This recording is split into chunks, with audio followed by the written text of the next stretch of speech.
Waste Bengal के लोग बहुत तरह के नशे करते हैं और बांकुड़ा के लोग भी सुबह सुबह पूरी सब्जी की नशा करते हैं। इसीलिए हम भी इस नशे में चूर हो गए, भंड हो गए। आज शादी का मुहूर्त है, इसीलिए नशा करने के बाद ही पूजा पाठ शुरू कर दिया इन दोनों लोगों ने। पर ये भाषा समझने के लिए मुझे मेरे दादाजी से ट्रेनिंग लेनी पड़ेगी, ऐसा इनका मानना है। और यही वो जगह है, यही वो हिस्टोरिकल प्लेस है जहाँ पर पहले भी बहुत बार हमला हो चुका है, जिसका सबूत बैल्कोनी के ऊपर साफ साफ दिख रहा है। और अभी यहाँ पे गाय हलूद का रस्म हुआ। इस रिचुअल में एक एक करके सभी लोग दूल्हे को पीला पीला कर देंगे।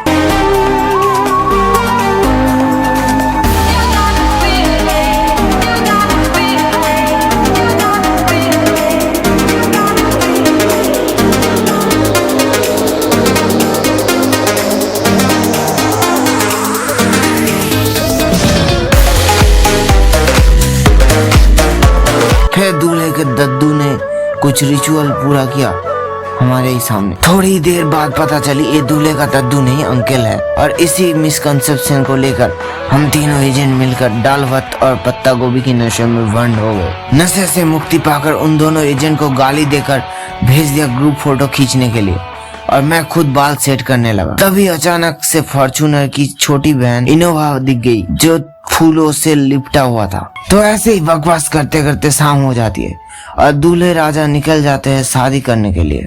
उसके थोड़ी देर बाद हमारे साथ ऐसा हादसा हुआ जो हमने सपनों में भी नहीं सोचा था। शादी के हॉल पहुंचते ही हम पर दुश्मनों का हमला हो चुका था, पर हमारे सामने 1 किलो RDX पानी बराबर था। इसीलिए हमने जंग का ऐलान कर दिया और चारों तरफ धुआं धुआं कर दिया। अंदर जाके देखा तो मेरा दिल घबरा गया। यह 150 किलो के आदमी का मुंह भीगी बिल्ली जैसा बन गया था। लोग उनको बाहों में उठाकर कठपुतलियों की तरह नचा रहा था। अब इसका क्या होगा ये सोच के मेरा फट के हाथ में आ गया। ये सब कुछ सोच ही रहा था, तभी अचानक से लाइट चली जाती है, सब काम रुक जाता है, पूरा शादी रुक जाता है। ये दुश्मन का कोई साजिश तो नहीं, ऐसा सोच रहा हूँ, पर मुझे चक्कर आने लगे हैं। फिर जब आँख खुलती है तब देखा विदाई चल रहा था और हमारे एजेंट्स भी बदल चुके थे। पर मुझे कुछ समझ नहीं आया कल क्या हुआ था, तो म्यूजिक एंजॉय करने लगा।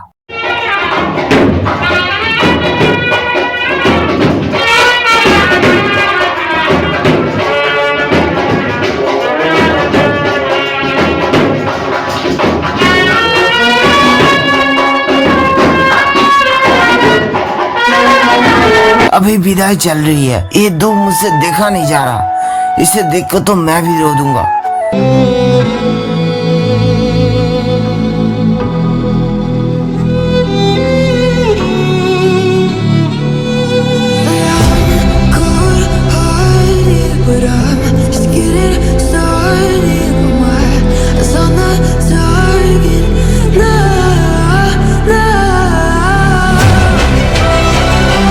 तो शूटिंग पैकअप करके निकल गया हो इस जंगल को चीरते हुए, जहां मुझे छोड़कर ये दोनों एजेंट नींद की नशे में भंड है। नशे छुड़वाने के लिए बॉस ने सभी को दिया नारियल पानी। पानी बढ़िया था। नारियल पानी पीकर और नशा छुड़वाकर हम फिर से पहुंच गए बांकुड़ा जंक्शन। तो मिलते हैं फिर किसी ब्लॉग में, तब तक के लिए राधे राधे।